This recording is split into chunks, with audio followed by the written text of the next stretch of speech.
টানা ১০ দিনের ছুটি শেষে পাবনায় শুরু হয়েছে অফিস আদালতের দাপ্তরিক কার্যক্রম। ব্যাংকগুলোতে গ্রাহকের উপচে পড়া ভিড় সামলাতে হিমশিম খাচ্ছেন কর্মীরা। শহরের সোনালী ব্যাংক থেকে বিস্তারিত জানাচ্ছেন সহকর্মী রিজভী জয়। রিজভী, নিশ্চয়ই আমাকে শুনতে পাচ্ছেন। রিজভী, এই লম্বা ছুটির পর কর্মপরিবেশ কেমন দেখছেন? ধন্যবাদ বান্না। সারা দেশের মতো পাবনাতেও কিন্তু আজ সরকারি অফিস আদালতগুলোতে যে নিয়মিত কার্যক্রম সেটি শুরু হয়েছে এবং প্রথম দিনে যে কর্মব্যস্ততা তার চিত্র কিন্তু লক্ষ্য করা যাচ্ছে। বিশেষ করে আমরা এখন রয়েছি ব্যাংকে, যে সেবা প্রতিষ্ঠানগুলো সেগুলোতে কিন্তু যে গ্রাহকের উপচে পড়া ভিড়। বিশেষ করে এই সোনালী ব্যাংকে কিন্তু সরকারি বিভিন্ন সেবা, যেগুলো ভাতা এবং সামাজিক সুরক্ষা সেবা সহ নানা ধরনের সেবা কিন্তু দেওয়া হয়। তো সেগুলো টানা ১০ দিন বন্ধ থাকার কারণে কিন্তু গ্রাহকরা সেগুলো নিতে পারেননি। সে কারণে আসলে প্রথম দিনেই যাদের প্রয়োজনগুলো রয়েছে সেই প্রয়োজনের কারণে তারা কিন্তু এখানে উপস্থিত হয়েছেন এবং দীর্ঘ সারিতে দাঁড়িয়ে তাদেরকে এই টাকাগুলো নিতে হচ্ছে।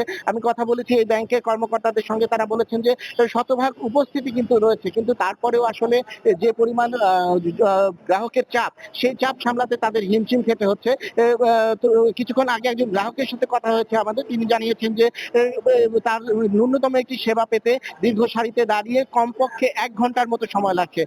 একই চিত্র কিন্তু অন্যান্য যেই সেবা প্রতিষ্ঠানগুলো রয়েছে, যেমন ভূমি অফিস, পাসপোর্ট অফিস, সেই জায়গাগুলোতেও।